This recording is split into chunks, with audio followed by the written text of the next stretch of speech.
morning. We got a lot to cover again today. Thank you for joining us live again today. For those of you who are watching this on the re-record, welcome back. Okay, we're gonna get started. Welcome back. We hope you enjoyed our first day yesterday of the program, and we will quickly move on to our second day today. Again, this year, if someone you know missed this course, it will be available to purchase and watch for free for our membership. We will have an online quiz that attendees who take the course virtually will need to pass in order to receive their certificate. Those watching live this week, you do not have to take a quiz. We couldn't do any of this without our sponsors, so we're going to let our sponsors have a couple of seconds to say hello to you this morning. We are going to start with CID Consortium, Brenda Lynch. Good morning, everybody. Thank you again for joining us on day 2. Yesterday was really interesting, so I'm looking forward to today's presentation. As indicated yesterday, if anybody needs help, we provide full service management for associations. We do specialize in accounting and also a little bit of HR and payroll. So anything that we can do to support you on the financial side, please let us know, but we will also support you across the board for full service. So good morning, and I'll be short because I know we've got a lot to cover today. Thank you. Thank you, Brenda. Thank you for sponsoring. And next, we're going to move on to Josh from Good Life. There he is. Good morning, everybody. My name is Josh. I'm with Good Life. We are your local family-owned construction business, restoration, pest control, and inspections. We do everything from large capital improvement jobs to minor sheetrock repairs, pest control for communities. And if you have a water or fire loss, knock on wood, that doesn't happen. But we're there for that too as well. Thank you. Thank you, Josh. And then last on my list, but not least, is Associa. Is there a representative from Associa here today?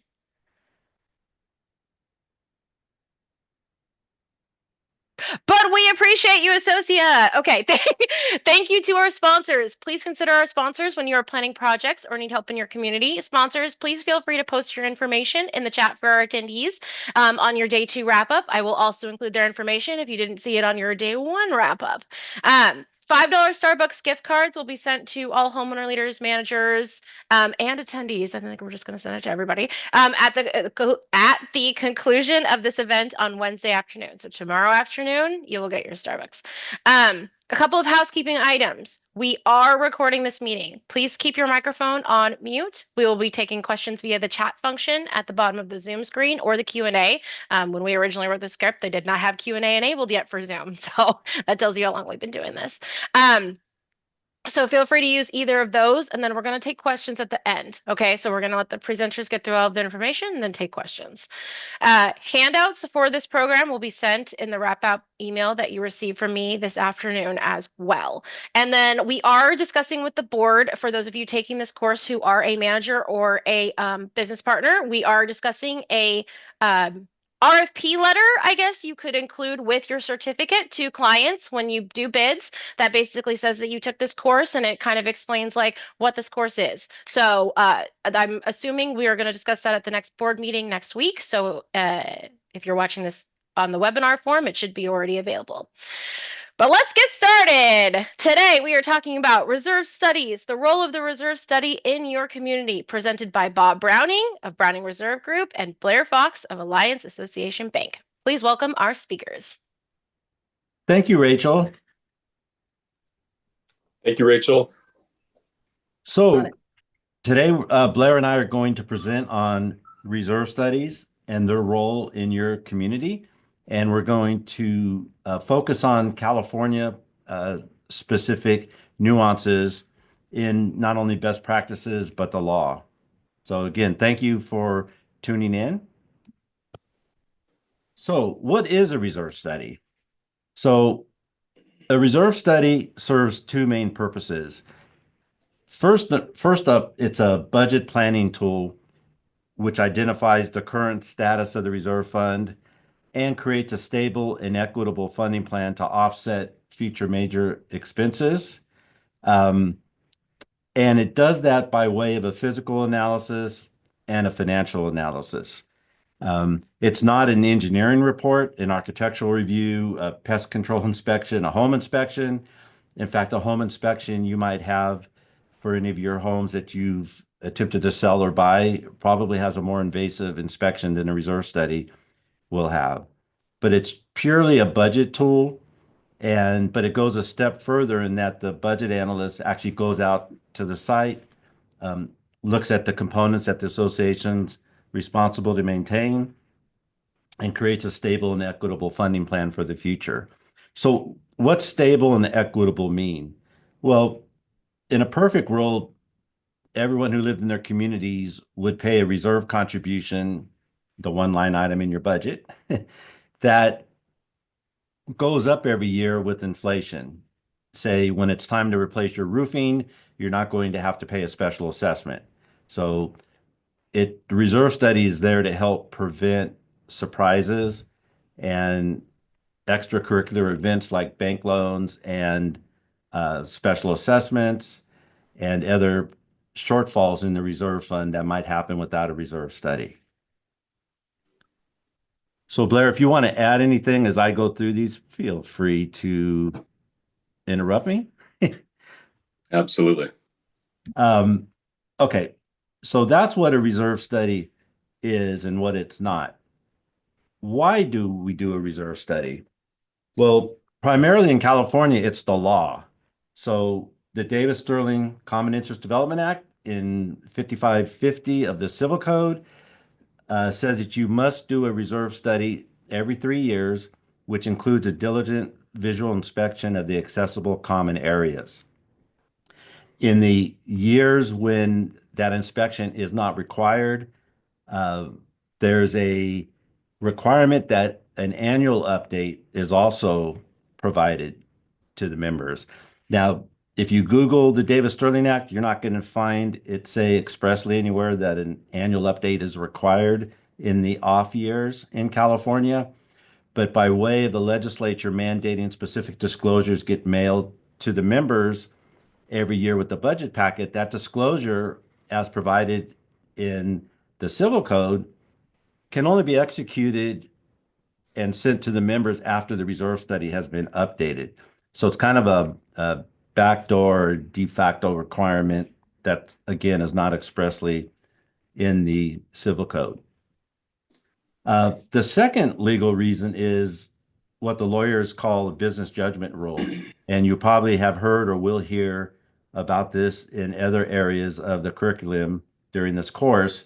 But that's where corporate board of directors must act in good faith and in the best interest of the association as a whole and with reasonable inquiry of industry professionals. So it doesn't mean as a board member you always have to be correct in the decisions that you make. Otherwise, who would ever run for the board if they could get sued for making the wrong decision or voting the wrong way? But this does protect board members when they made the wrong decision if they followed a process for making those decisions. So that's what the business judgment rule has been adopted over the years and is there for your protection as a board member. There's a little quirk in the Civil Code, section 5605, where it says if you haven't done everything under the Davis-Sterling Act in relation to budget preparation and its distribution to the members, you cannot raise assessments the following year until all of that has been done and the proper time has passed. And finally, back to fiduciary responsibility, the board of directors as corporate board members, and this is really important, you are corporate board members of a corporation that has a awesome and important responsibility.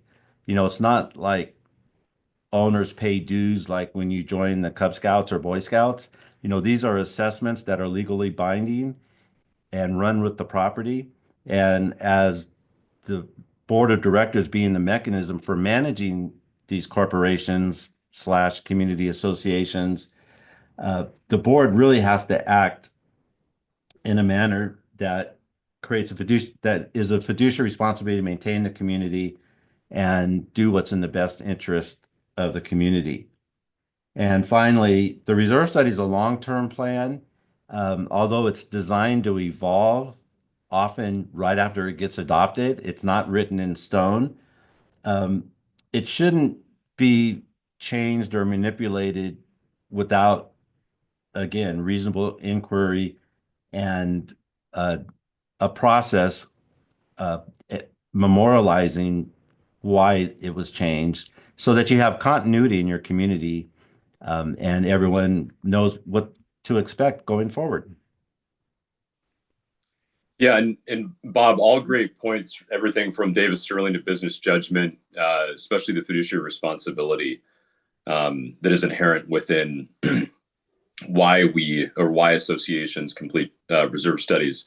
And one of those things that, on the banking side, when we look at associations that need lending facilities, such as a line of credit or a term loan, and they're coming to ask the bank for those products, the bank is one of those primary underwriting guidelines the bank is looking at, or underwriting needs is looking at the reserve study to look at future funding mechanisms and what those call out on the reserve, what is called out on the reserve study, to make sure that all those components have been accounted for. And I often liken this to the fact of the fiduciary responsibility. Yes, it is the fiduciary responsibility of the board members to do this, or the association to complete a reserve study. But the bank takes a keen eye and an approach of looking at and studying the specifics of a reserve study to understand the ins and outs of what those funding mechanisms are. And it's all about measuring risk of what the bank is looking at to understand what that primary source of repayment is, which I know that this isn't a lending call, but I'll just say it. It's the future assessment stream of that's coming in to the association bank account. So anyways, Bob, I'll pass it back to you. Yeah, that's a good point, Blair. Often we get asked when we work with boards who may be contemplating a bank loan to pay for a shortfall, is it going to affect their deed or their credit? And the answer is no, just like Blair said. If you don't make your payments, probably a receiver will be installed and pay the bank first. And the assessment stream is the only thing at risk. It doesn't impact the members at all. If I said that correctly, right, Blair? You did, yes. Okay, good. And I will say that just in general, from a banking perspective, association lending is extremely safe. There's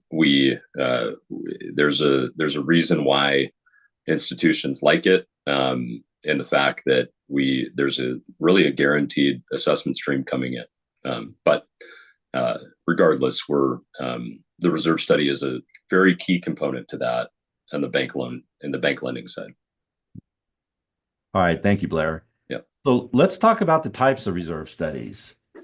So there's 4 types of reserve studies. Who knew? There's the full study, which is typically done the first time a community has a full-blown reserve study.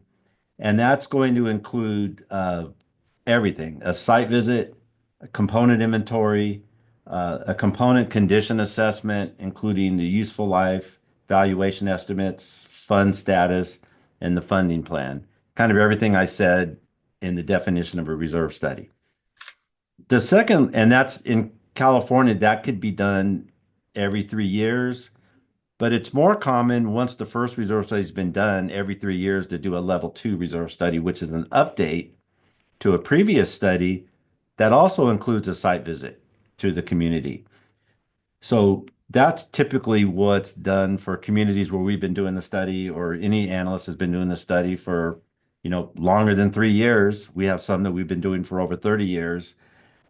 We do a level 2 study.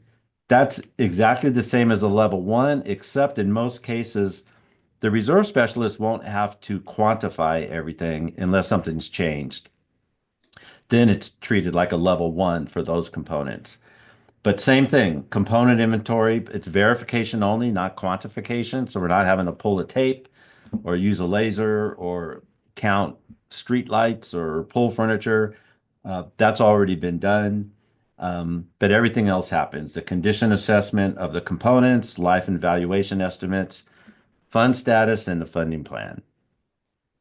In California, as I said earlier, there is a requirement for an annual update in the 2 intervening years when a reserve study uh, with an inspection is not required. And that must be done every year between updates. And here, the curriculum says that it includes life and valuation estimates. So we do that by looking at each component and determine if that component's cost generally has seen an increase. Now, in the economic times we are in and have been in, that's a little more important than say it was 20 years ago.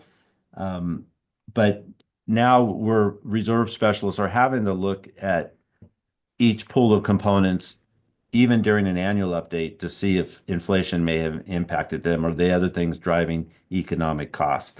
And again, we do the reserve analyst will do the fund status and funding plan.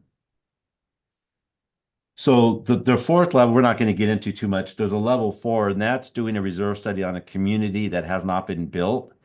And in California, the Department of Real Estate has a system for those communities. But if that building process gets delayed, then oftentimes the Department of Real Estate will require a reserve study be done a level 4, which means we're doing that study from the plans, artist renderings, Google Earth if parts of it have been built, but there's no site to the project until the components have actually been installed and there's something there to look at. Hey, Bob, I'm just curious, out of all the reserve studies that you've done, how many have been level 4? We probably do a half dozen a year. Okay. When building is stronger, we do more because we also do them when a developer has a plan to build a community and they want to know what's our assessment going to look like. And we've done studies for developers where they ended up changing their mind. Maybe they decided not to do the project or change the maintenance responsibilities. So and in Nevada, where we also do work, they don't have a Department of Real Estate like in California with all those hoops builders have to jump through. So there we do even more level 4s in jurisdictions not having a robust Department of Real Estate. Yeah. We actually do more than probably most people think. So what needs to be in a reserve study? So there's 5 total things. We'll talk about 4 of them on this slide. So in every reserve study, regardless of the level of service, these 4 things need to be in the reserve study. So the major component inventory of the components the association is responsible to maintain. And it does say with a remaining useful life of less than 30 years, we're going to talk about a concept that's a little bit new to communities called the long life component. But that's a few slides away. So it doesn't have to have a life less than 30 years. It's typically the case, but that's not a black and white rule. What also needs to be in the reserve study is the useful life, remaining useful life, and the cost for each component at the current replacement cost and also at the end of their useful life. So we'll show in today's dollars with an inflation factor what the cost is to replace today, the current year that we're in, and inflated at the time that it's going to be replaced. And the first 3 things I mentioned are on the physical side, the inspection side of the reserve study or physical analysis side of the reserve study. The 4th one is all about the funding plan and that the reserve study must show the annual contribution that's going to be needed to be able to pay for the replacement of the components through their life. And that will be in the funding plan and also in the disclosures. One of the, if I could jump in here real quick, Bob. So one of the, as I previously stated, and harkening back to the importance of the reserve study, and especially when an association is going to trying to or applying for a bank loan, an association bank loan for whether that be SB 326, a roofing, a siding project, whatever that might be. As I said, the reserve study is an integral part to the approval process and understanding what that is. But the cost of the components, number three, is that when the bank is looking through that, the cost of the components during and at the end of their useful life, the credit risk department who's underwriting the loan will take a fine-tooth comb to those in concert with a site inspection to understand how the two of those are married together. And oftentimes, in some cases, the ability to talk to the reserve analyst is certainly on the table.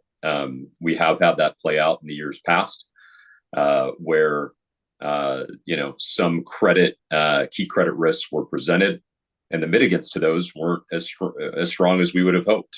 So what did the bank do? The bank pulled in the reserve analyst, the manager for the association, and obviously the board to understand, really peel back the onion to figure out, well, is the cost of this component, obviously the reserve study might be 3 years old, but where does it stand in today's terms? Because interest rates have fluctuated, and these components, given the site inspection, might be presenting another risk. So just another key component of why the reserve study is so integral, especially if you're going for applying for an association loan. Yeah, and we hear from boards occasionally looking to get a loan for their shortfall in reserves. And normally the bank will require an updated reserve study. So something to think about. Yeah. We'll get to that too, about borrowing from reserves, which is something that I think in the insurance climate that we're in, that is becoming a big component of how we get past this, and whether that's a special assessment or borrowing from reserves. But then how do you replenish the reserves as well? But anyways, I'll pass it back to you, Bob, to talk about the next one. Yeah, those two things are definitely linked. So the fifth thing that needs to be in a reserve study, and this is the part of the reserve study that's the disclosure packet that goes out to the members at budget time. And most reserve specialists have a section designed to go to the members. And that must include the California Assessment and Reserve Funding Disclosure.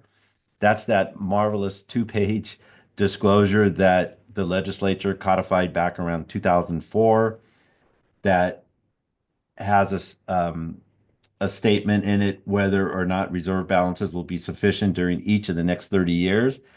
When that law was first passed, all the reserve analysts, we were really nervous. Could we really go out on a limb and say that?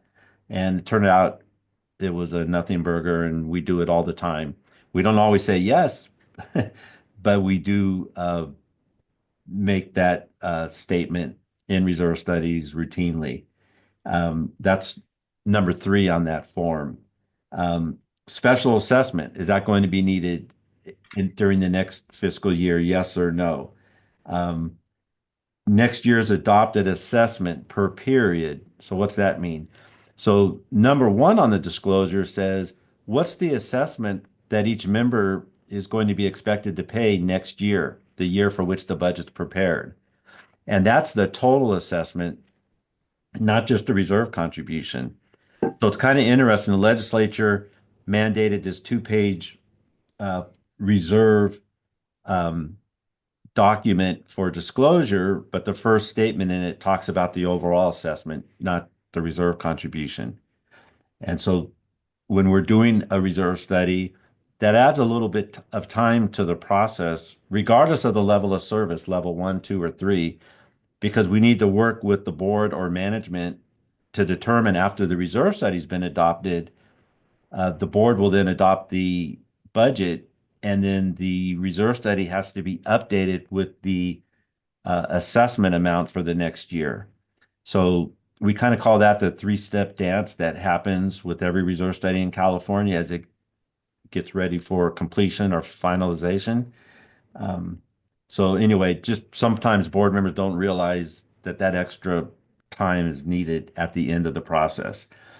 And then it's worded a little bit strangely, but if the budget that's been adopted includes a increase to the reserve contribution, then you need to provide with your disclosure packet to your members at budget time the 30-year funding plan.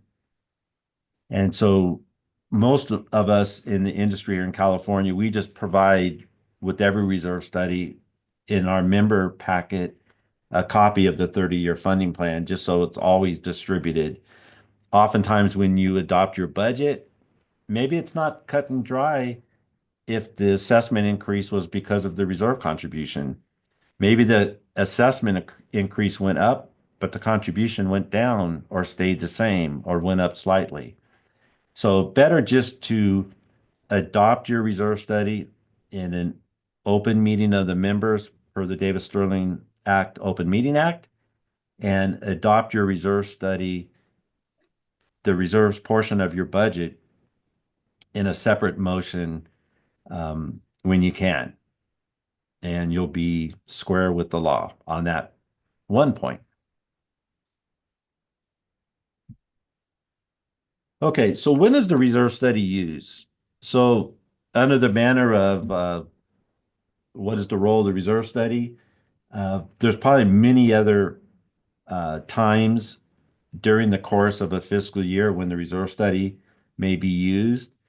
In terms of the climate in California, or at least in Northern California, the winter time is when a lot of the reserve study work is not done. That's a good time to kind of evaluate, once we come out of winter into spring, which projects are slated to be replaced, maintained, or restored, and get the RFPs ready and out to contractors, especially in the climate we're in now with contractor scarcity, scarcity of materials, impending tariffs, inflation everywhere. There's a lot of reasons why you're going to want to contact your contractors as early as you can when you're getting ready to do major projects in relation to your reserve components. Then you're going to want to take those projects out to bid.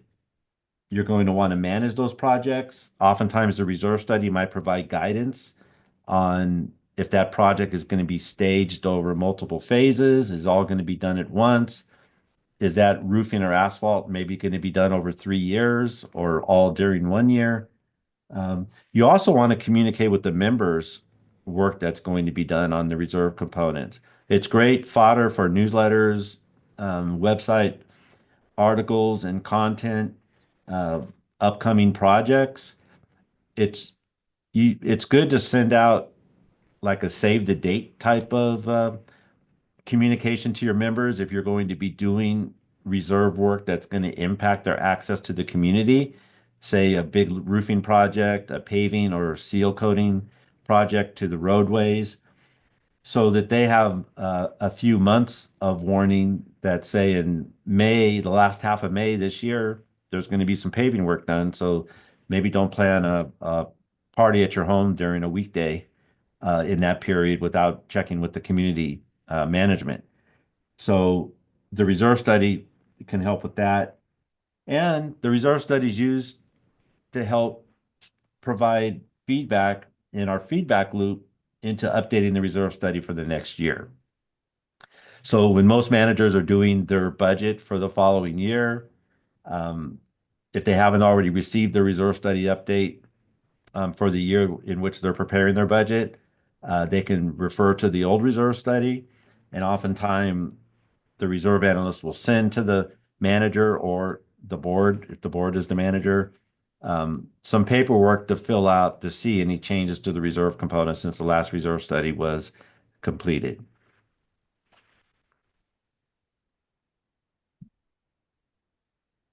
All right, my favorite slide. So borrowing from reserves. So in California, if you're going to borrow from reserves for any purpose, and you, sorry, when you're borrowing from reserves, this is where you're borrowing from yourself, and you can do that in California, but you have to follow a proper procedure. And you must state in a duly noticed meeting the reason the borrowing is needed, the options the board is going to use for repayment, and whether a special assessment may be considered to do the repayment. This must be recorded in the minutes, including when and how the funds being borrowed from reserves will be repaid.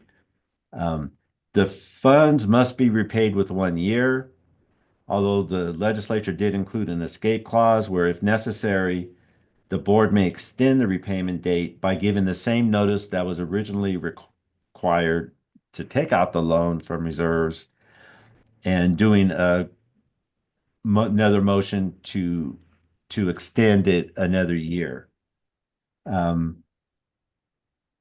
There's a little nuance. If the borrowed funds are used for litigation, notification must be provided in the next general mailing to the members.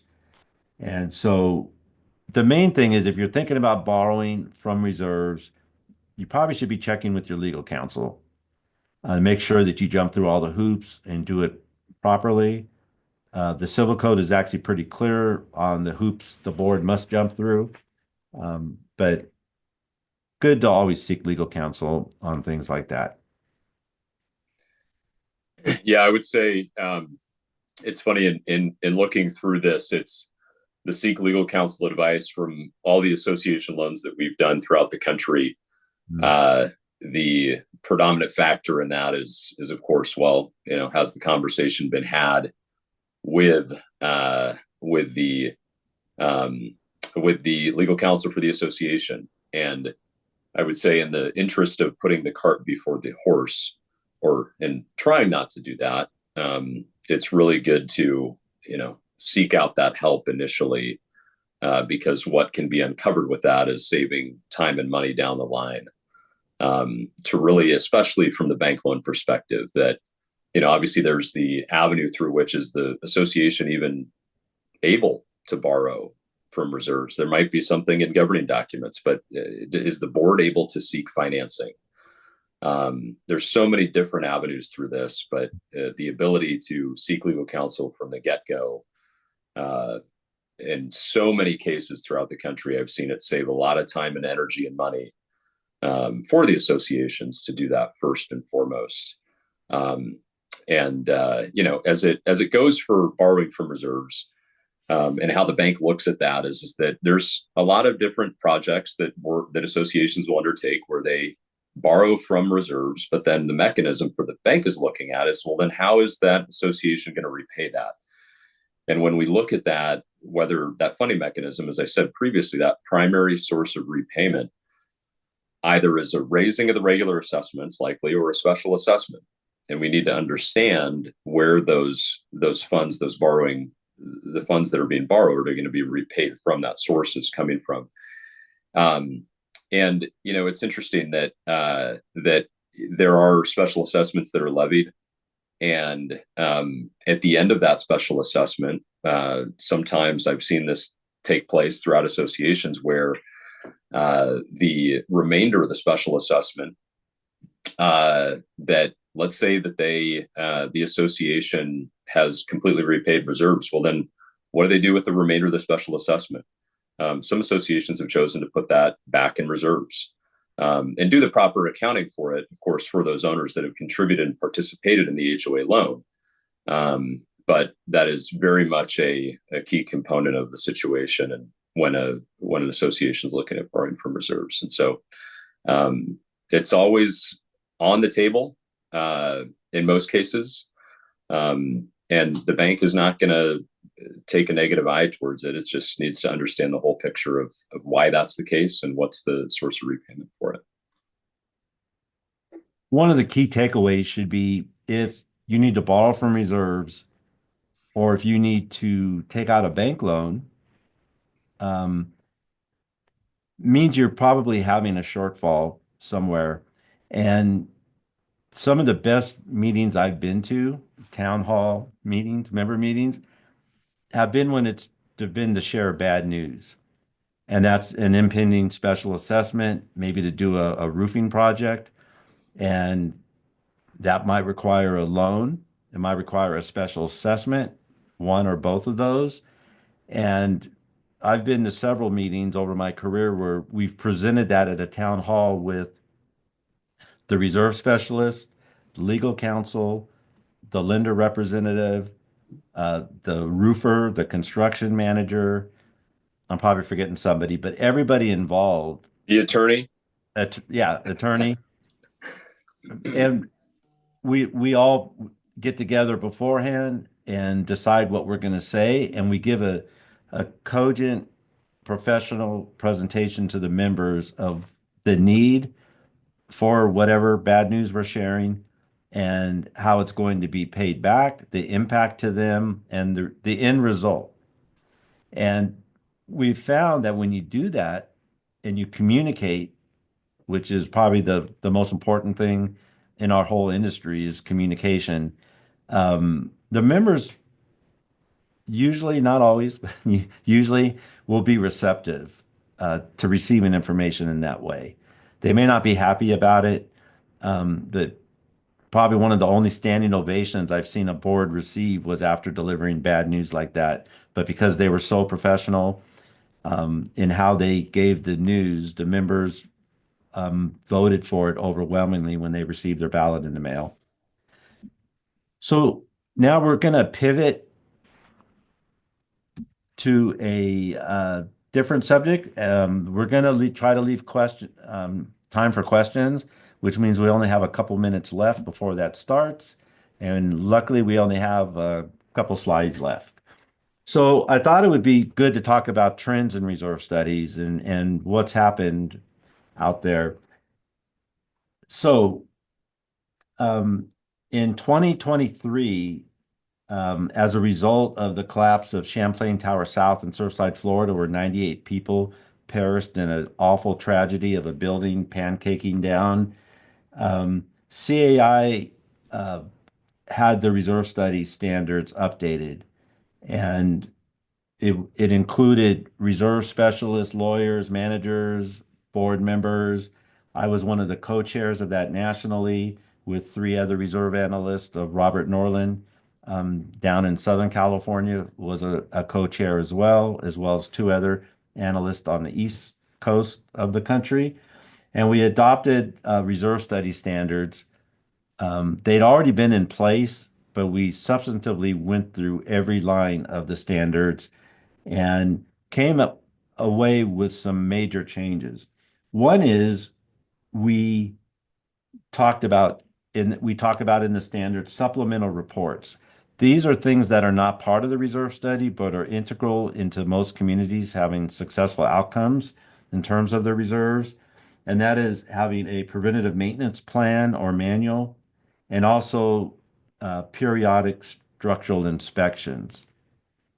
And those 2 things are not in most reserve studies or should not be in most reserve studies, but they're important as our building plants and infrastructure is aging out there.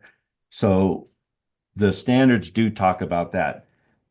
The main 2 tips there are 2 things that are going to impact the reserve studies are the introduction into maintenance, and we codified kind of what maintenance is. There's 3 types. There's preventative maintenance, deferred maintenance, and corrective maintenance. So preventative maintenance is the maintenance you do, and I'm not talking maintenance like changing furnace filters. I'm talking waterproofing surfaces.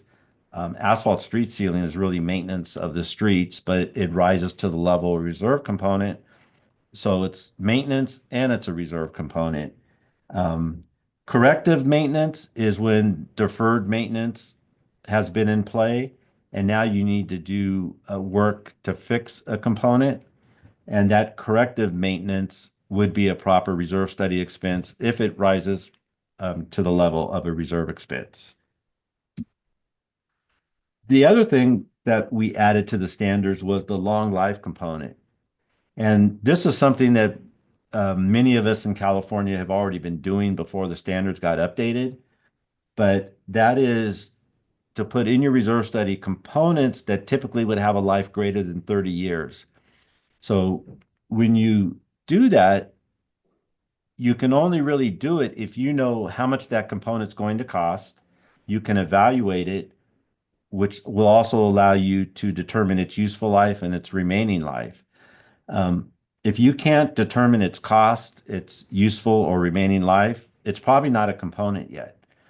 But for some of those long life components, and I'm talking, earth and dams, structure bridges, seawalls up in Lake Tahoe, those really long components, they're going to last a long time, but they're not going to last forever.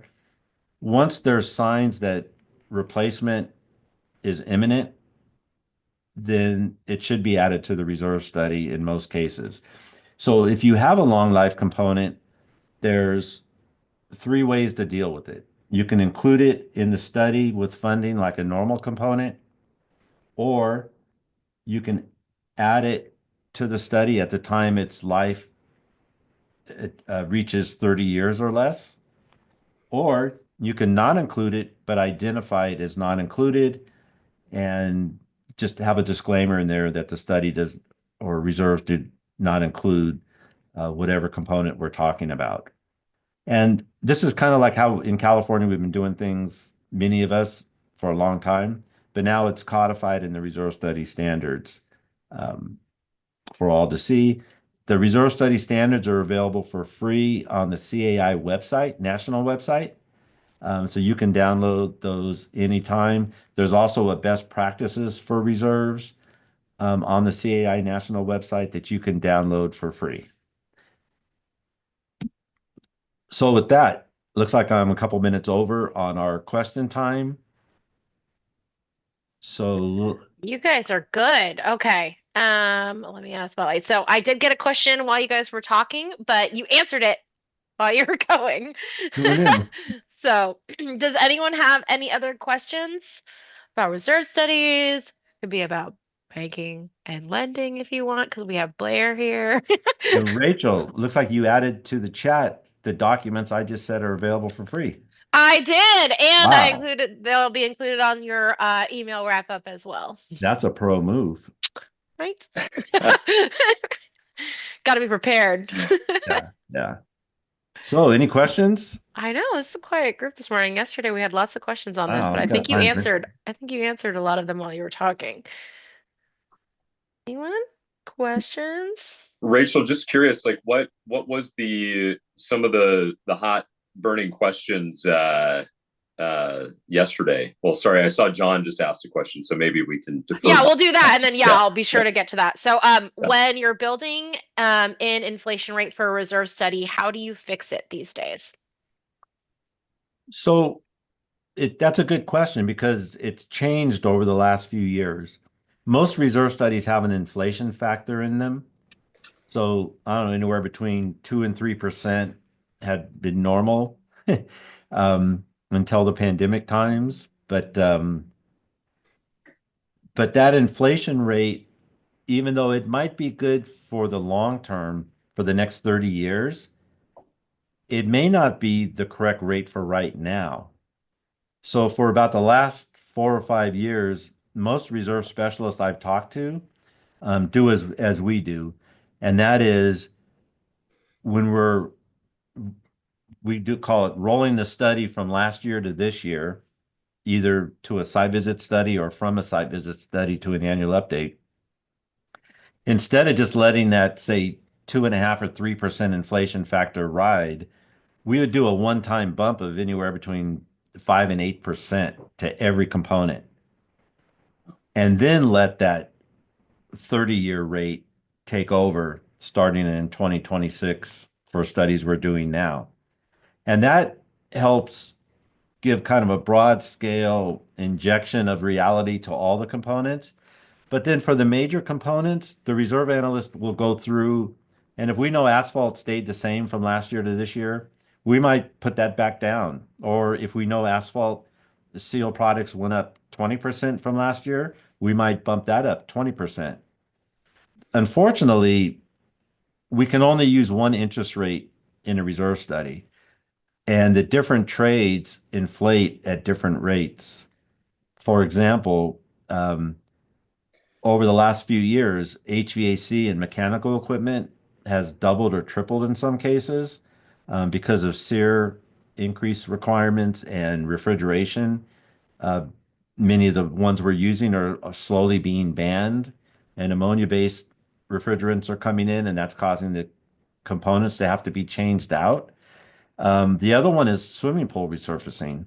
I mean, a little $8,000 swimming pool resurface a few years ago might be 16 or 24,000 now, depending on how much work is needed. So it's probably, I've been doing this 36 years uh, from when I started in this industry, and I've never seen such craziness going on with inflation. I mean, we've seen changes in costing from the first draft to the second draft in some cases when we're working on reserve studies. So basically, right now we're in a unique period, and we're treating inflation differently than we had in the past. Got it. Okay. So this group, you just got to give them a couple minutes because now we have some more questions. Okay. How are you using the SB 326 reports and updating the reserves? Another good question. January 1 of this year was the first year that all the inspections should be done. The challenge in SB 326 is if you've had the inspection done, but you haven't taken the work out the bid yet, the reserve analyst is going to have to price that, and that is difficult to do from our desks sometimes. We might have already done the inspection, and then you have your SB 326 inspection done.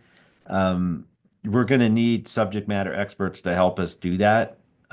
Either a contractor the association may be thinking of using, or you already have your bids, we'll use that information. So it's different depending on each case, but SB 326 for condominiums only in California, the study is impacted regardless of level of service. The study needs to be updated every year for that work. Thank you. Okay. The next one is with the reserve, is there any limit to how many checks can be written on the reserves each year for reserve projects? If I understand correctly, the answer is no. I don't know if that was maybe somebody had self-correcting in there, but you can write as many checks as you want. Yeah. So if somebody wants to if Stephen would like to clarify that, I'm happy. And maybe Blair might. I'll add something in there, and perhaps this, I would agree with you, Bob. There is no limit. It's on how many checks you can write, but there was a regulation in banking called Regulation D. And around the start of the pandemic in 2020, the federal government repealed Regulation D. Now, that doesn't mean that, I guess I should say, what does Regulation D mean? Regulation D is all about transactional accounts. And in banking for associations, your transactional account is your operating account, and then your reserve account is your reserve account. And what kind of when we think back to bank failures and all that goes along with that, part of the reason Regulation D was in place was that, to create an account such as a money market or reserve account and not being a transactional account so that you can't pull money directly out of that on a whim. And so Regulation D had in place that you could write 6 checks out of a money market reserve account, for instance. Now, Regulation D is no more, but banks, it's now left up to the bank and what they want to do. And so, a lot of institutions will still implement a fee as part of if an associate or if anybody is going over in a non-transactional account of writing 6 checks on that specific account a month. Retail banking, consumer banking, all of us have those accounts that we transact on all the time. Those are transactional accounts, but in more commercial banking, that's where you find this stuff that is prohibitive to using a reserve account as a transactional account. Oftentimes what banks will do is take those, if it's been an egregious, not misuse of funds, but just continually happening month after month, the bank will likely convert that reserve account to an operating account.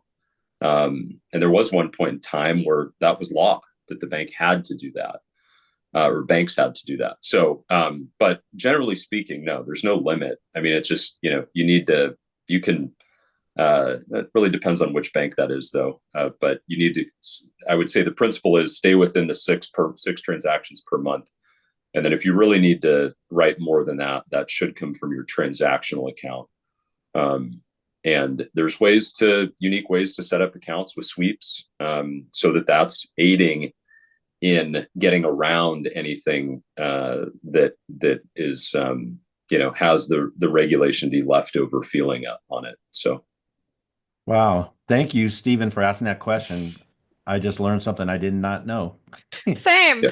And I did find, so we have like 3 more minutes before I'm going to give him a break. And I did find some of the hot issue questions from yesterday.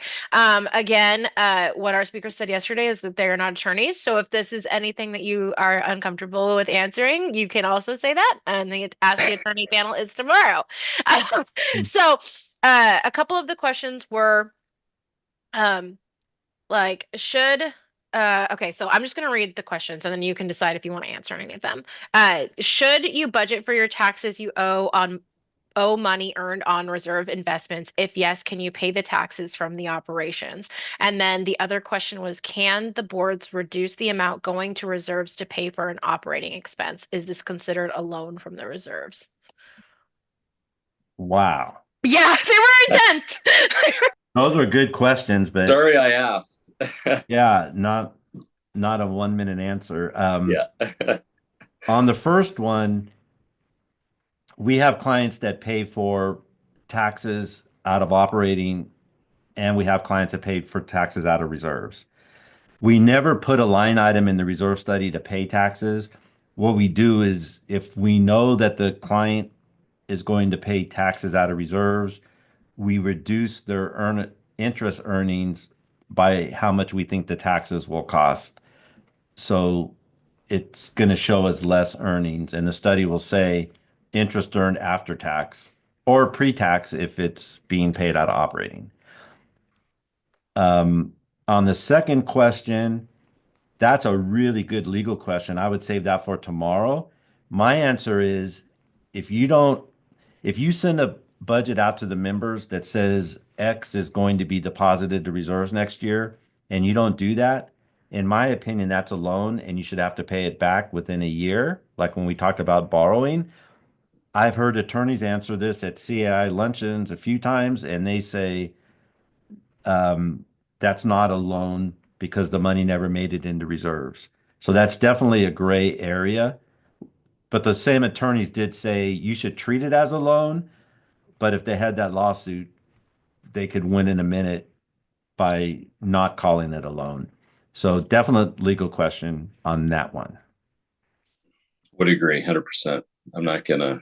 I know. Yeah. It was makes good. sense. If the members think you're putting $100,000 per year into reserves and the board decides to only put $50,000 and use that for something else, that's a material difference that I would think is a loan. But again, ask your lawyer. Yep. Okay, well, thank you so much, guys. We really appreciate it. We're seeing some things in the chat happening. Again, I will be sending out the information for our speakers in our wrap-up email that will be going out later today, along with a link to this video for anything that you may have missed. And I just want to say that was a lot of information to cover in a very short amount of time and a lot of really great questions. So thank you guys so much. We appreciate you. Thank you very much. Thank you, everybody. Have a Thanks, good day. guys. Bye. Okay, guys, we have 5 minutes until we're going to start our 10 a.m. presentation. So you are more than welcome to have a stretch break, stay on here. I do want to ask the attendees today here to start thinking about your legal questions for tomorrow. So if you have any, if you want to get your question in first, feel free to send it my way and I'll start creating a list for our attorneys for tomorrow. I definitely have that reserves question that was asked for the first one for tomorrow because I think it's super interesting and I would love to know what the attorneys think on that. But we're going to take a quick break and we will be back at 10 a.m. and I'm going to get our next speaker set up. Hi, guys. I'm assuming everyone's back. My apologies. I get to chatting with these two. Okay, we are going to get started because they have a lot to cover, and I'm sure you guys will have questions on this one. So, community management and board meetings is being presented by Geoffrey Browne, PCAM of Sun City, Roseville, and Sierra Campbell, AMS, FirstService Residential. Take it away, guys. All right. All right. Hi, folks. My name is Sierra. I've been in the industry for 13 years and a manager for 10 of those years. So this section of the class is going to review roles of the community manager and the board of directors. We'll include what to look for in a manager and the do's and don'ts for your partnership with them. So why partner with a professional community manager? So we're going to cover some key points to consider when you're looking for a manager and what they should be doing. They're going to implement the board's directives, carry out policies set by the board, and take care of operations outlined in your management agreement. They're going to follow common interest development or CID laws and provide experience and expertise. Your manager's your resource expert. They're going to source expert opinions when it's needed. And they're going to act as your liaison between the membership and the board, your vendors, and other partners. One important way to identify a qualified manager and management company is by their credentials. CAI and CAM ICB offer the following professional management designations to individuals based on their level of experience and industry education. So first we have the CMCA. This is a certified manager of community associations. They've passed the M100 course and the CMCA exam, and they comply with the standards of professional conduct through CAI. Next, we have our Association Management Specialist, AMS. They've passed the CMCA exam and completed at least 2 additional courses and have managed community associations for the last 2 years. Lastly, we have the coveted PCAM.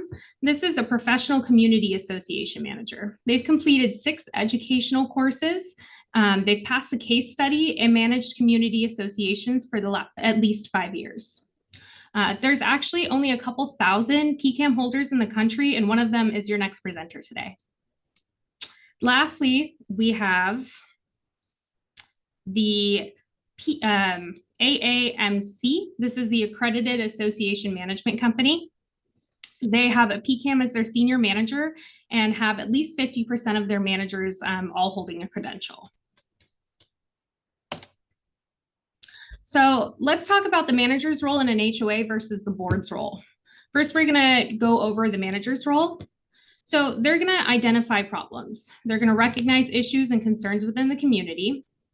They're going to determine what expert to call in and decide what it is exactly that needs to be addressed. They're going to communicate with the board, reporting the issue to them for their awareness so they can start prepping for the decision-making process. Developing scope of work. So they're going to outline the details of the project, including objectives and tasks, and obtain necessary quotes or estimates from contractors. And I kind of want to dive into that a little bit more and just say, when we say developing the scope, we can be talking about developing just a general RFP or RFQ. But as far as getting into developing a scope, your manager is not going to be the expert in resource materials, giving the square footage, saying exactly how much coats of paint need to go on. If you want that level of a scope of work put together, then you need to source an expert for that.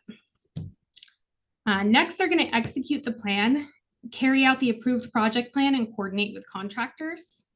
And then they're going to report to the board, providing updates on the project's progress and any unforeseen issues. And then they're going to report back to the board upon project completion, including the outcome and then any relevant information that needs to be shared. Okay. So now what's the board's role in an HOA? The board's job is to review the problem. They're going to consider the manager's report on the issue within the community. They're going to approve the scope of work. They're going to review it, endorse the project scope and budget. They're going to decide on the expert. They're going to review and approve the presented expert to address the problem that the manager has found. They're going to provide authorization, granting approval for the manager to proceed with the project. They're going to oversee the execution of the project, ensuring the manager is effectively managing the project in line with the approved plan. And then they're going to review any updates that the manager or project manager sends out to the board. Reviewing the manager's report on project's outcome as well. Staying informed on the progress of your projects is really important. So it's, while the manager's got the duty of sending that information, you have the duty of reviewing it. Ultimately, the manager plays a key role in identifying and addressing issues within the community, and the board's responsibility is to approve plans, budgets, and expert selection. Effective communication between the manager and the board is crucial for successful problem resolution. The manager is going to execute that approved plan, and the board maintains oversight throughout the process. All right, so besides knowing what a manager can do for an association, it's equally important to understand what a manager should not be required or expected to do. So a manager should not perform duties that have been specifically assigned to a board by the governing documents, sign checks without authorization from the board, waive rules or negotiate with residents about rules without good reason or, again, without authorization from the board, oversee the annual audit or financial review. A CPA should be doing that. Serve as final authority in hiring or terminating contractors. Dispense legal advice or other advice outside of their area of expertise. What managers should be expected to do is communicate with the members. They should be taking phone calls, responding to emails. They should be carrying out the board directives, such as interacting with vendors. They should be ensuring compliance with your governing documents, your state and federal laws pertaining to HOAs, and maintaining all of the association's records. Okay, now we're going to talk about new board member orientation and training. So it's always a good idea to have an association attorney provide new board member orientation and just in general provide a training refresher for existing board members. Like we were just saying at the beginning of this, before we got going, we're always learning something new. That goes for board members that have been on the board for years because laws update every year, and for us too as managers. So an orientation is going to provide training on things like your governing documents, board member protocol, board meetings versus membership meetings versus executive sessions, board meeting protocol like reading your board packets in advance, reviewing your financials monthly, board meeting etiquette.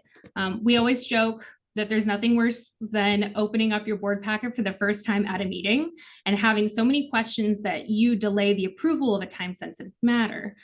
Your board meetings will be shorter if you read your board packets in advance and ask your manager questions about the content of that packet before the meeting. The training's also going to go over the Open Meeting Act. There are also other resources out there to support these orientations, like the CAI Civility Pledge, CAI membership resources that are available, and Jeff will show those to you on the last slide of our presentation.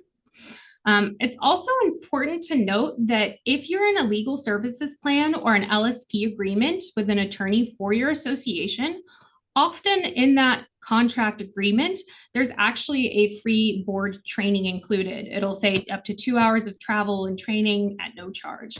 So that's something to look for next time you're reviewing a legal services plan. All right, so now we're going to cover duty of loyalty or duty of care. When sitting on the board for your community, it's important that you either enter into the role with an open mind and are prepared to do what's best for your community as a whole. We refer to this as duty of loyalty or duty of care. So what exactly does that mean? It's acting fairly and in good faith for the benefit of your community association. This means being objective, avoiding any conflict of interest, not accepting gifts or favors from candidates or their companies. And by candidates, we mean like vendors that you're taking a project out to bid on. Checking references and verifying credentials, insurance and licenses. Some management companies have this service that will do that for you, but it's always good to ask when you're hiring a contractor, have we verified this? Best practice, Have an attorney review an agreement or a contract before you sign it to make sure the best interests of the association are covered and all the terms are identified. Remember that while your manager knows CID, they are not a contract attorney and should not be expected to be able to decipher legal language on that kind of level. By taking the duty of loyalty or your duty of care seriously, this will ensure you're doing what's best for your community. Okay, so things can get a little bit dicey when we see the role of a board and a manager get blurred. So we're going to cover some board of directors do's and don'ts. The responsibility of community association manager is flexible depending on the association's needs. However, responsibility should be defined and communicated to avoid conflict and confusion. So do act as one voice to your manager. Remember, a board of 5 means the manager has a 5-headed boss, essentially. Do remember that your manager has duties and obligations that have to be prioritized while also multitasking. You're likely not the only one calling and emailing them. You are also, this is really true for our portfolio managers in the industry. They've got multiple communities they oversee. So they've got, multiple boards of 5 reaching out to them. Don't expect on-site management level service if that's not the type of contract agreement you've entered into for your association. Do take responsibility for board decisions and act as a united front with fellow board members and the manager. Do not micromanage. This is super important. Allow the manager some freedom and flexibility within reason. Remember, you hire a manager to manage the community for you. Do not throw your manager or other board members under the bus. It can create a weakness in your partnerships, which owners and others can take advantage of. And do not make decisions on your own. Use your manager, your other directors, and your experts when you need them. Okay, so the key takeaways of this are just a few things. We want everybody to stay in their lane. This goes for managers and the board. Your association is going to run better if you know and perform your role, just as it will if the manager does theirs. Communicate. The key to building a really strong community is always communication with the membership and your manager. Respect each other in your partnerships. Within the board, there are bound to be different opinions, and it's important that every voice is heard, but that ultimately the decision of the majority is what's supported. Think about the members. It's not, all about you and your goals for the association. You want to try and be as transparent and communicate and have a good touch on what the membership's needs are. You get what you pay for. Remember to always refer back to your scope of services in your management agreement to understand what services are included and what are extras. If you find that you're asking for more than what's covered in your agreement, it's time to sit down with your manager and have a discussion about what's a want versus a need. And that concludes my portion.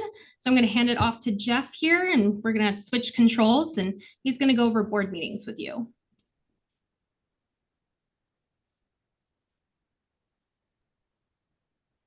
Okay, can everybody see my screen now? How about I ask, is there anybody who can't see my screen now? We can see it. Okay, I'm gonna change the view here because I want to be able to see you guys. Okay. But I'm not sure which one that is. Let me just do. Great job, Sierra. We're getting some great jobs in the chat. Yeah, very good, Sierra. Thanks, guys. Everything that you need to know. I'll just leave this script, this up. I had it started at the right slide, so here we go. Fun. Hey everybody, my name's Jeff Browne. I am an on-site community manager at Sun City Roseville in Roseville, California.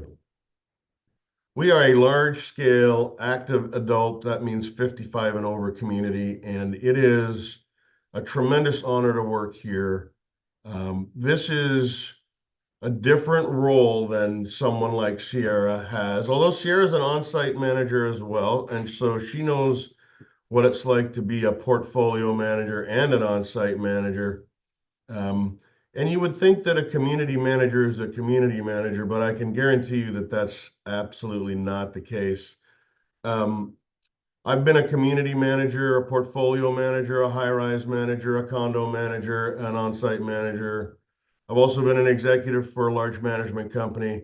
They're all different roles, but one thing is common. We all work directly with and for directors and boards of directors. I've worked with hundreds of boards over the course of my 25 years in this business. And here we are to sort of see if we can share some of our hints and shortcuts and advice and experience with you. Some of you who may be first-time board members, I hope are going to be able to learn something here. So let's carry on. Let's talk about board meetings in general. These are some of the things that we're going to be looking at in the next few slides. Board meetings versus membership meetings. This is a question we get quite often. Also open meetings versus executive sessions and illegal meetings. We'll talk about open forum. We'll talk about posting notices and agendas and the requirements behind those. Board packets, a little bit more on board duties that Sierra touched on. And then we'll end up with a little bit of parliamentary procedure.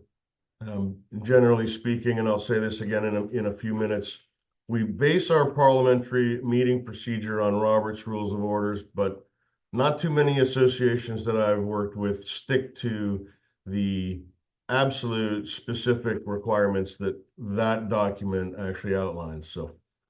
So let's move on here.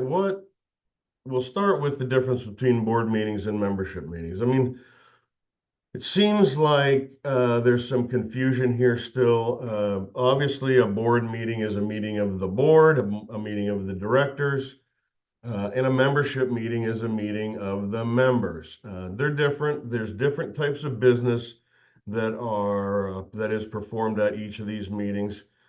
Business at a board meeting is a business of the board. That would be proposals and rules and management company contracts and interactions with homeowners for enforcement purposes, those types of things. Membership meetings tend to be more narrow in their focus, particularly because the few things that membership meetings usually address are things like elections, board of director elections, votes on assessment increases over a certain amount, votes on recalls. Those types of things are more membership meeting business. And so there's a pretty clear distinction between these two things. One of the biggest differences is membership meetings is for members. So members have a chance to talk a lot more. Board meetings are for directors. Members have a right to talk during the open forum session, which is required by law. And depending on what kind of an environment you're working in, many boards will reach out to members in the audience at a board meeting and ask for input. But it's not necessary for that to happen. It's up to the board and to the community in general how they want to run those meetings. Let's talk about the Open Meeting Act. There are references here to the California Civil Code, that's the CCC, and the Open Meeting Act. Some people confuse the Open Meeting Act with the Browne Act. They're similar, but the Browne Act actually is a series of statutes that regulate meetings of public legislative bodies and public agencies. HOAs are not public agencies. There's a different set of rules, and you can find those in the Open Meeting Act. Some of the highlights of the Open Meeting Act: the majority, a meeting is defined as the majority of the board members at the same time and place to hear, discuss, or deliberate on any item to be heard by the board, except for executive session. Any item of business to be heard by the board, that means in the future. So if you're meeting and you're talking about something that's coming up or that could come up at a meeting in the future, then you should not be talking about that. You are then holding a meeting of the board. That is if there's more than a majority of the board there at the time. So there are very strict rules about that, and you should never put yourself in a position as a board member where you're part of a majority talking about something that's going to come up in business at a future meeting without having a notice and agenda posted. Executive session, we've listed 5 things here, pardon me, that boards are allowed to discuss in executive session. That would be litigation or potential litigation, which is typically privileged, the formation of contracts with third parties. That includes discussion of the formation, so proposals, discussions about contractors, member discipline, personnel matters, and it's important to distinguish here what personnel means. Some boards who work with management companies think that their personnel include the manager and some of the management company employees, but actually that is not the case. Personnel is only refers to personnel if the personnel work directly for the association, and your manager does not work directly for the association. They work for the management company. Now, I had an interesting conversation with our attorney about a year ago, and his specific opinion was that personnel matters could relate to or could be pertinent to discussing issues with committee members for your board committees. I would encourage you to talk directly with your own attorney about that, but in some ways that makes sense. If you have issues with committee members or committee chairs that you need to talk about, you don't want to talk about that at an open meeting, you might take that under advisement at an executive session. Again, I want you to check with your attorneys. A good question for tomorrow. I know you're all writing down lists of questions for tomorrow's presentations. And member assessment payments, if the member requests an executive session to talk about a payment plan or a delinquency, then you can have that in executive session too. And also an important note about executive sessions is that the Civil Code requires a general discussion about the nature of the meeting be provided to the members in the next open board meeting, and we'll talk about that a little bit more when we go through the agenda. But that's an important thing to remember that a lot of associations don't remember, and that can get them in trouble. A little bit more on the Open Meeting Act. This is something that is brand new. This meeting of the majority of the members talking, discussing, hearing, or deliberating on items of business is also including electronic mail. So that's email. And a lot of this is something that you can end up getting into without even realizing it sometimes. So you can use email when you're conducting an emergency board meeting. We'll talk a little bit about emergency meetings shortly here, but all the directors have to consent in writing to that action, and actually the written consents are filed with the minutes of the board meeting. You have to write that right into the minutes.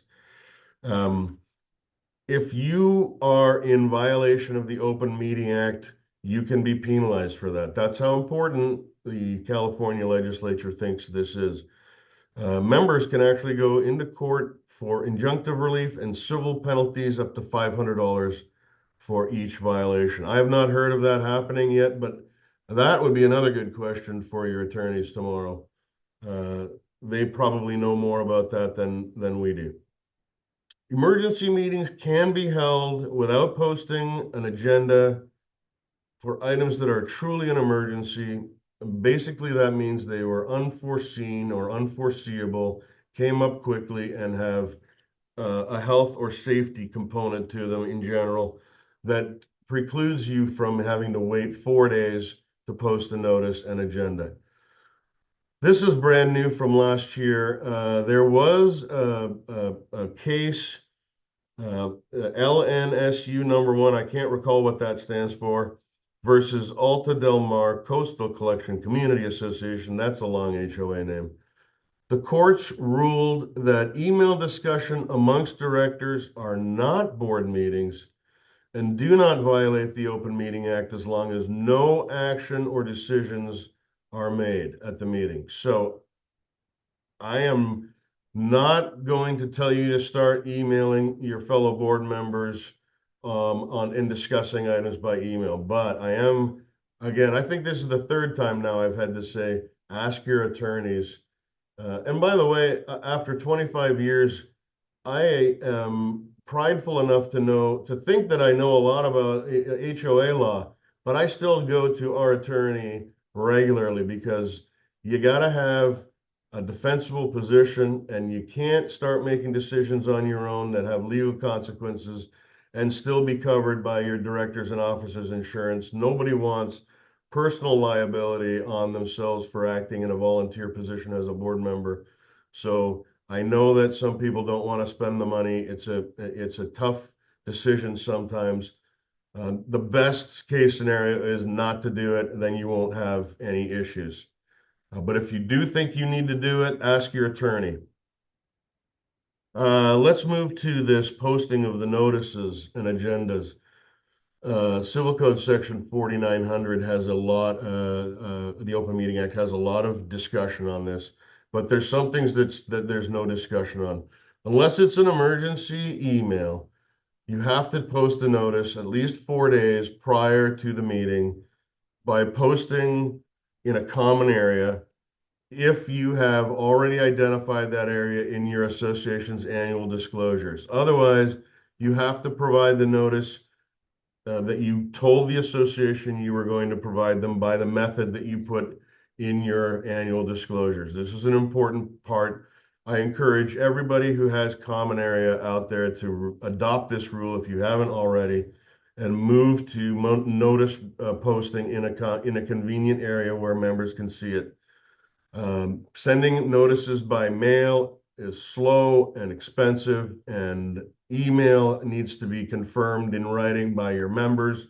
So posting a notice is the best way to do this. For executive sessions, the same rules, except only 2 days notice. And you have to have you have to have an agenda and a location on that notice. We'll talk a little bit more about that shortly here too. You can deliver by newsletter, personal delivery, or mail. Again, you have to identify how you're going to notice people in your annual disclosures. And again, as I said, time and location of the meeting have to be included in the notice. In a non-emergency meeting, you cannot talk about items that are not on the agenda. And so we'll relate this to the open forum discussion here shortly, but if it's not on the agenda, you're not allowed to talk about it or take any action unless it's at an emergency meeting. Lots of stuff still here. Talking about meetings, board members. Now I want to bring this to your attention. This is a section of the Corporations Code, which is a good segue to this point. It's not just the Civil Code and the Davis-Sterling Act that regulate homeowners associations. We are corporations, or most of us are corporations, and therefore we're also under the direction of the Corporations Code, as well as several other codes. The Health and Welfare Code has some sections that are pertinent to some HOAs as well. So be careful you're not just focusing on Davis-Sterling. It's not the only one that you need to pay attention to. And your manager should know that, and your attorney will certainly know that. Board members can meet using telephone, electronic video screen, or in person. But all members must be able to hear one another, and you have to have a physical location unless it's a conference telephone call. For any video calls, yes, you have to have a physical location unless you're in a state of emergency, and that would be called by the governor of California here in California. A majority of the directors authorized by your bylaws has to be present. That is what the term quorum means. If it's a 5-person board, a quorum is 3. If it's a 7-person board, a quorum is 4, etc. When you use the term decision, a decision is an action item that has been approved by a majority of the directors present. If a quorum is present, there are additional concerns about members leaving after quorum has been established, which I'll get to shortly. But for now, let's just move to the next section, board requirements. And then we're talking about this here. If directors leave after a quorum is present, remaining directors may continue with the business. Let me say that again. This happens sometimes. Somebody has an emergency and has to run away, or the meeting runs long and somebody has a hard stop. You can continue to conduct business and the meeting can continue if quorum was established and then someone leaves and there's no longer a quorum present. However, you cannot take action unless it's approved by at least a majority of the quorum. So let's think about this. Let's give you an example here. The required quorum for a meeting is a majority of the directors. Let's say a required quorum is 3. And if 3 are present, the majority of 3 is 2. Let's say you have 3 present, so you have a quorum, you can hold the meeting, and then 1 director has to leave. What happens is that if you want to continue to make decisions, the remaining 2 directors have to agree in order for anything to be approved. You can't have less than a majority of the quorum that's there approve some action of business. I'm sure there'll be some questions or at least some confusion about that, but your manager should be able to navigate that with you. It doesn't happen very often, but when it does, it's good that you know exactly what you can do to conduct business still. Let's talk about examples. I just recognized that this slide says, see example and attachment. Well, the example is actually written out here for you. This is a typical agenda. You always have to follow your bylaws if there's anything in there that describes your agenda. Some bylaws do have requirements, but let's go through this standard sort of typical agenda. It starts usually with establishing a quorum and calling the meeting to order. That's usually done by the president or the vice president if the president isn't available. You might follow that with open forum.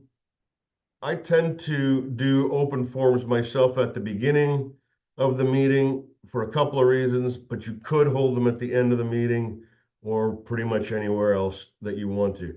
I try not to interrupt the business part of the meetings with open forums, so I usually have it before, at the beginning or near the end.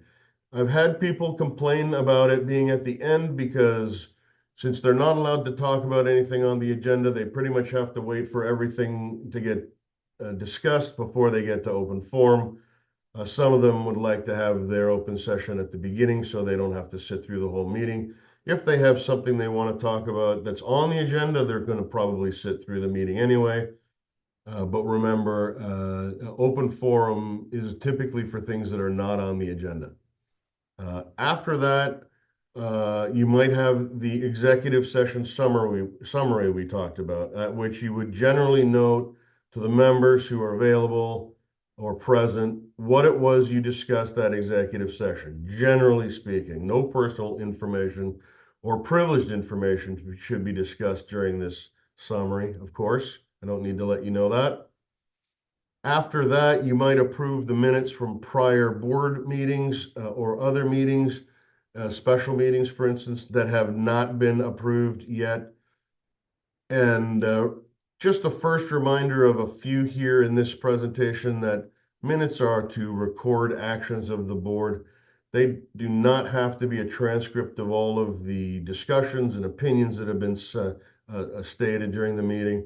In fact, it would be impossible, I think, to get all of those things down unless you were recording the meeting. Recording meetings is a whole entirely different set of circumstances. Some associations do that, some do not. If you're going to do that, I recommend that you notify everybody that it's being recorded either on the notice or at the very beginning of the meeting. After the minutes are approved, you would do a review of the financial reports. That might be from the treasurer, that might be from the manager, depending on the system that you have in place and what works the best. A management report is always a good idea. This gives your community manager an opportunity to update the members on items that are in progress, that are more organizational or administrative. Maybe gives them a progress update on a project that's happening or a contract that's under discussion if it's not privileged.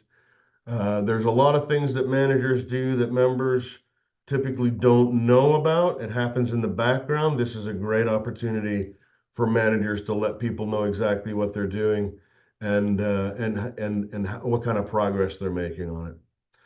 If you have committees, this is an opportune time for committee reports. I would suggest that you have your committees submit a written report to the board. And if committee chairs are present, they might be asked to give a verbal. But if they're not, then at least the board has a written report of the progress on some of these committees. And that's very helpful to the board members. Finally, after that, you can review any items of old business that might have been tabled from a prior meeting. You might then go into any new business, which could be a lot of different things, new contracts, anything that needs approval, anything that needs a vote. And if you're not then having open forum at the end, you might adjourn the meeting at that point and wrap it up. I think it's important to have an opportunity for board members to talk with the membership. That might be something that happens in a social environment after the meeting.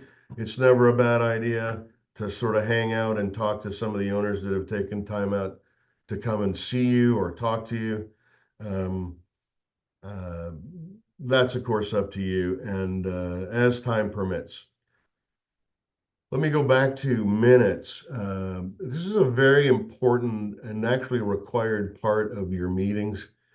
Minutes not only should record the action of the board, but actually should also be something that members are familiar with. You want to be transparent with your meetings. There are rules about how members can get access to minutes. Draft minutes by law must be made available within 30 days of the meeting for which they were taken. There is these days a lot of electronic sharing of minutes, whether it's posted on a website somewhere or whether it's available to members by email from a manager with a request. If owners want hard copies of meeting minutes, there are rules about covering the cost, the HOA's cost of providing those. That does not happen as much anymore as it used to, but it's still part of this Davis-Sterling Act, so we'll just touch on it very briefly here. A reminder again about the general recap of executive session board meetings. And foreclosures must be disclosed in the minutes of the next open session foreclosures. Of course, you should talk about them with caution, watching out for the disclosure of any personal information. If this unfortunate proposition happens to be something your association's dealing with, it's likely you'll have had some advice from your legal counsel on the process, and so ask for some advice about the disclosure requirements there as well. That would be my advice to you. Length of meetings. I'm going to probably bet that most of the board members that are here on this are going to say that meetings go too long, and I'm going to definitely bet that most of the managers that are on this call will say the same thing. There is a strategy that we can use to keep the meetings flowing, keep it moving, keep it business oriented, and not that we want to limit the amount of time, but we want to use the amount of time that we have efficiently and appropriately. So first and always, start and end on time if you can.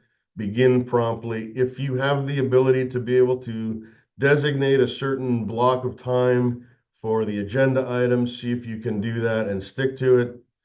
It doesn't always work out the way you think. Your plans are, everybody has a plan until they start to engage, and then things get messy, but do the best you can.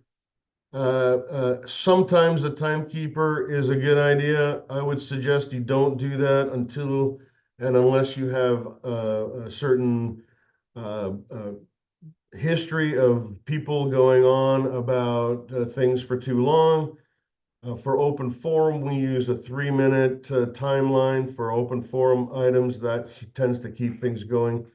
We also ask people to who want to talk about the same open forum item to wait until the end of open forum and let each person come up and introduce a new topic.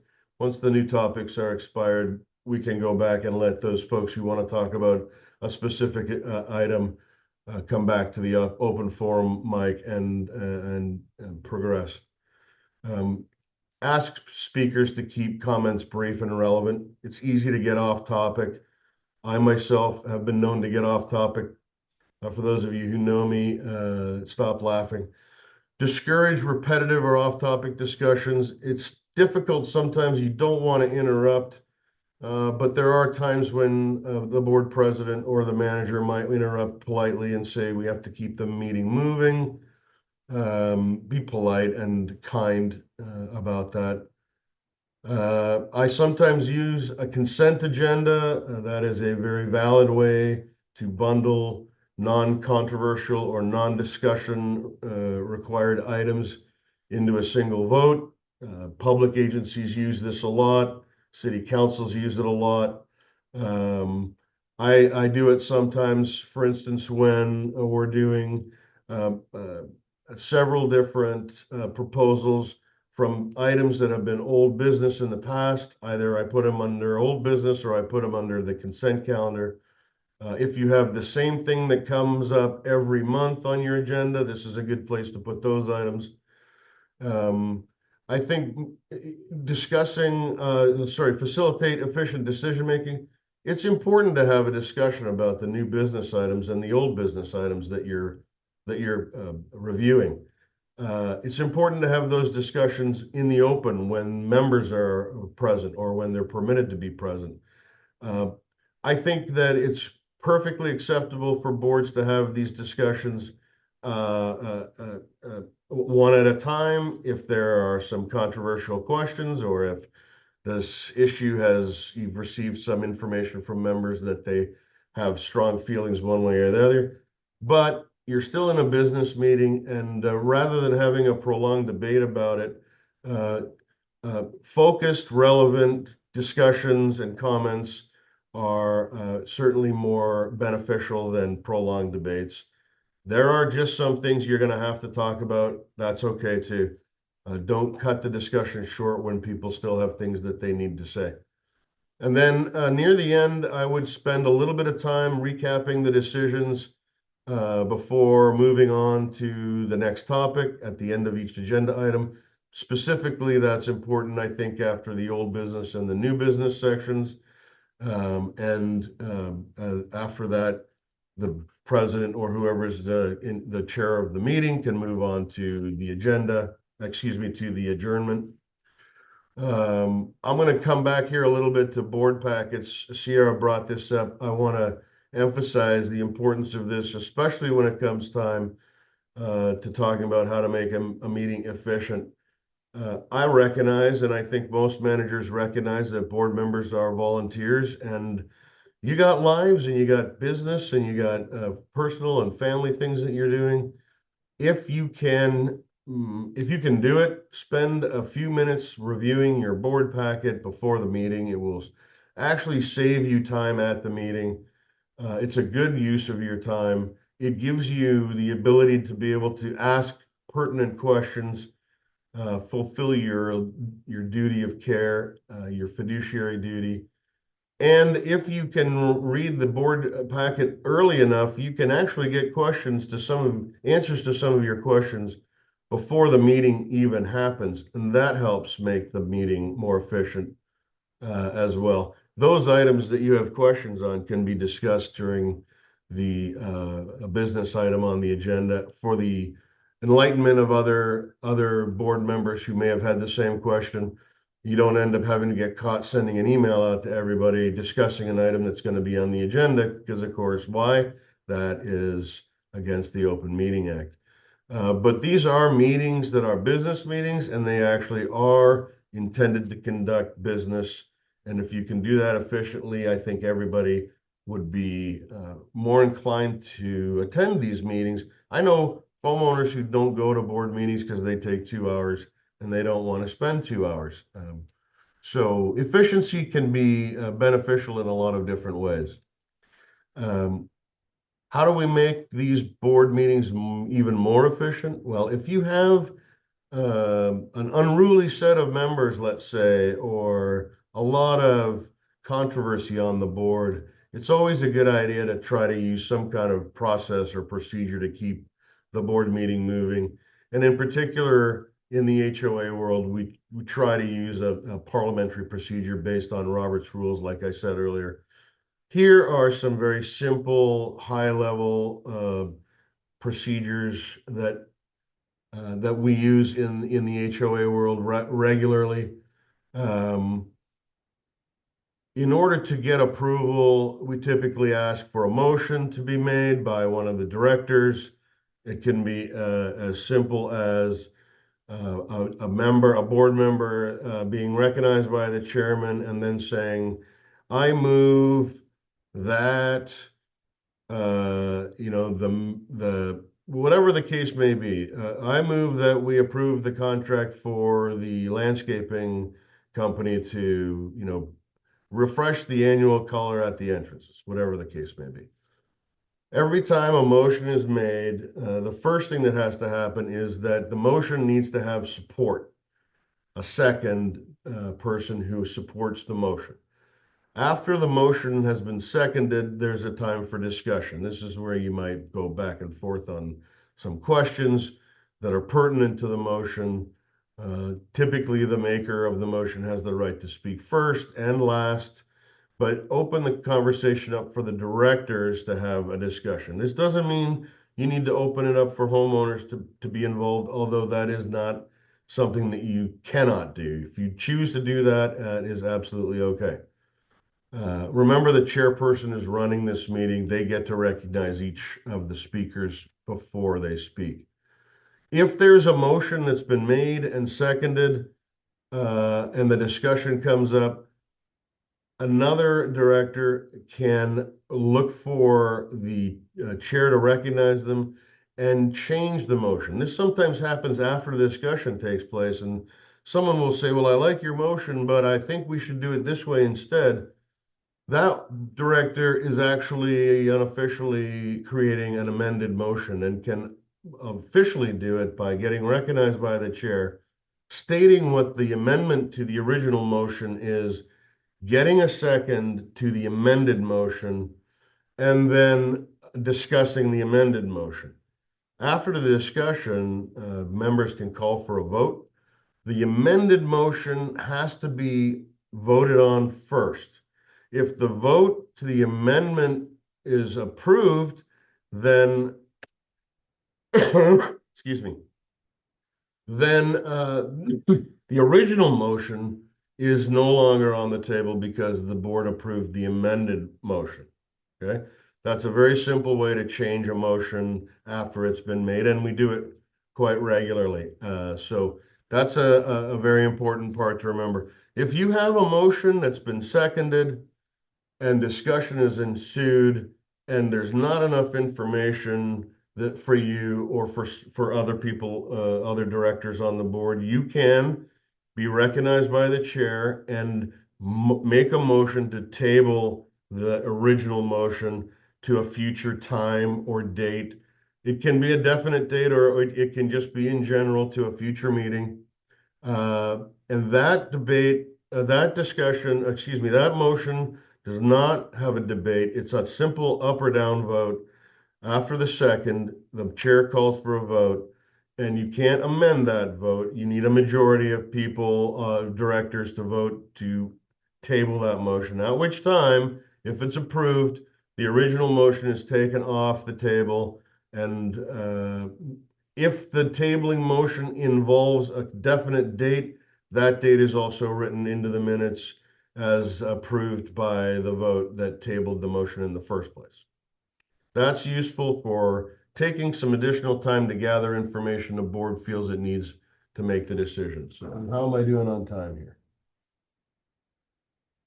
I can't even see. You have like 5 minutes, and then we should take some questions. Perfect. Thank you, Rachel.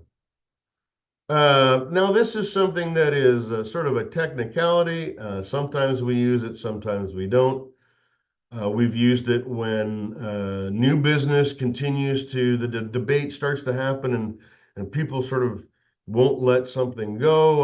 A member will make a motion to adjourn.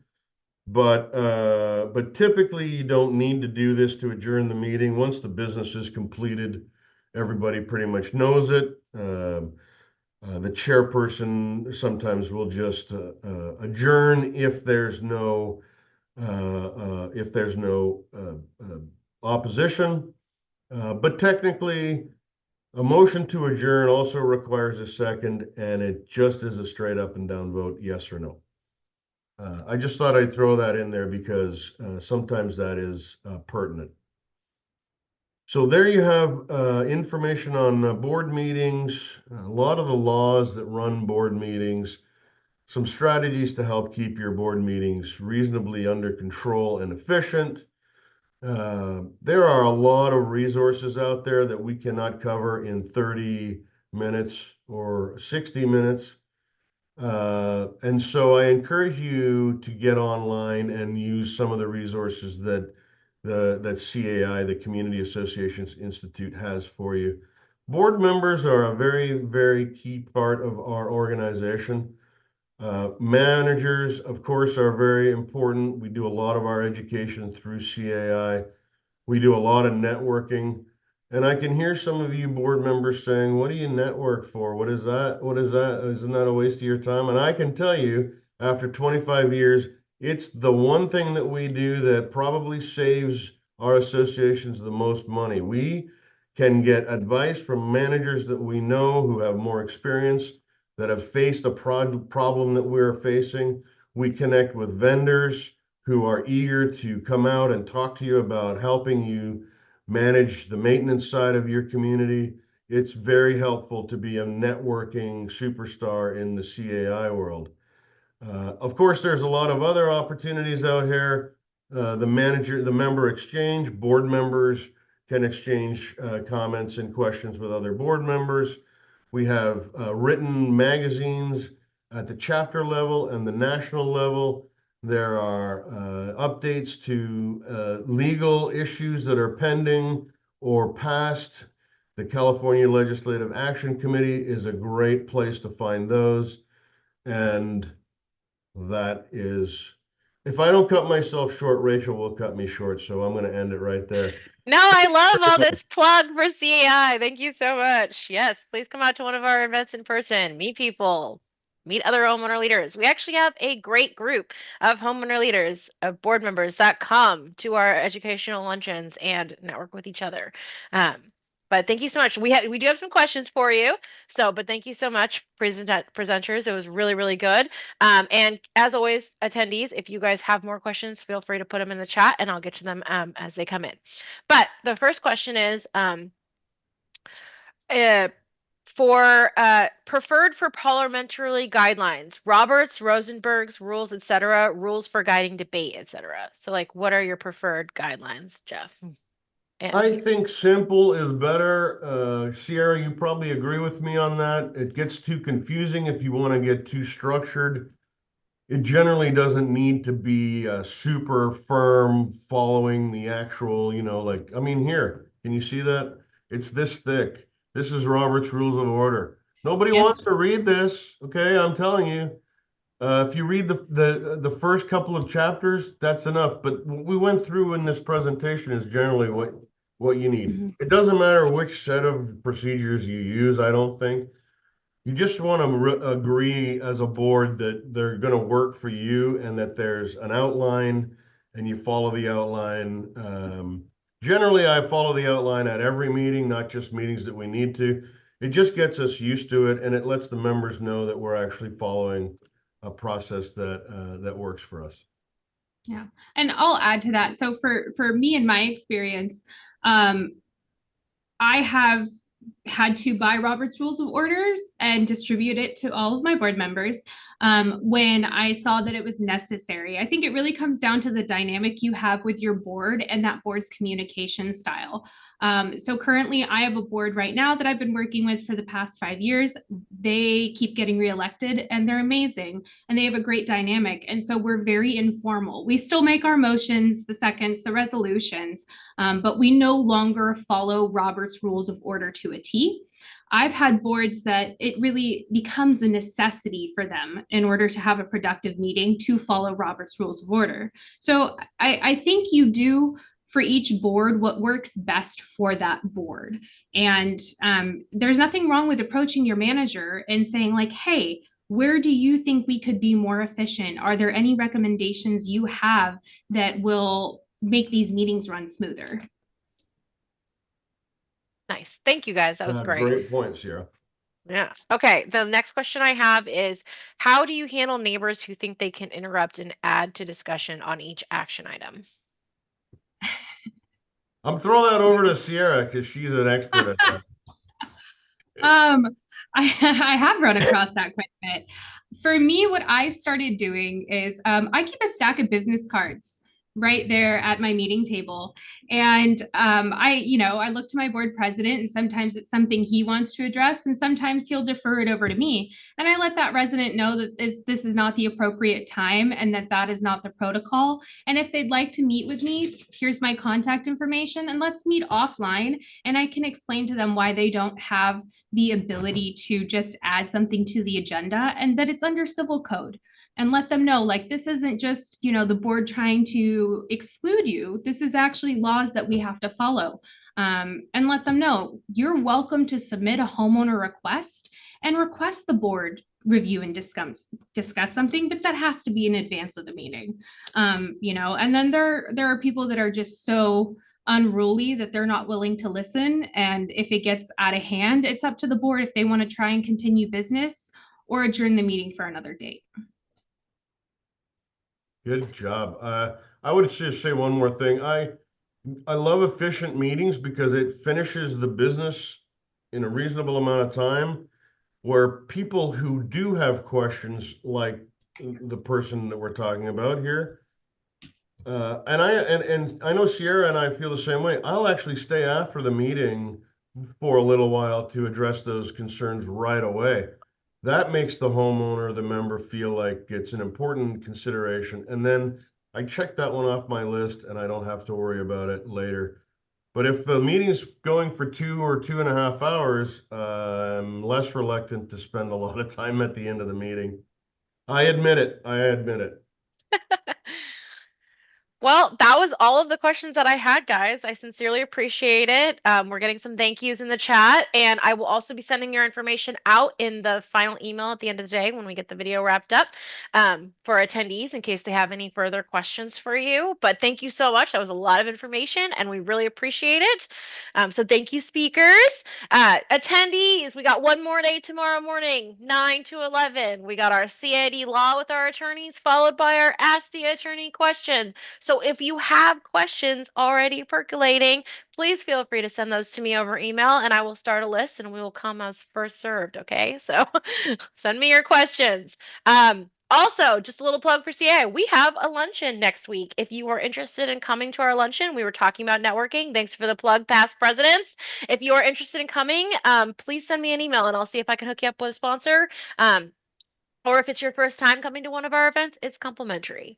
So again, please hit me up. It's at the Hilton Sacramento Arden West on the 20th from 11 to 1 p.m. Thanks, guys. We'll see you all tomorrow. Thank you, Terrific. speakers. Thanks, Rachel. Bye, Thanks, guys. Rachel. Hey, Michael Welch, shout out to Michael Welch, one of my board members. Bye, Michael. Bye, guys.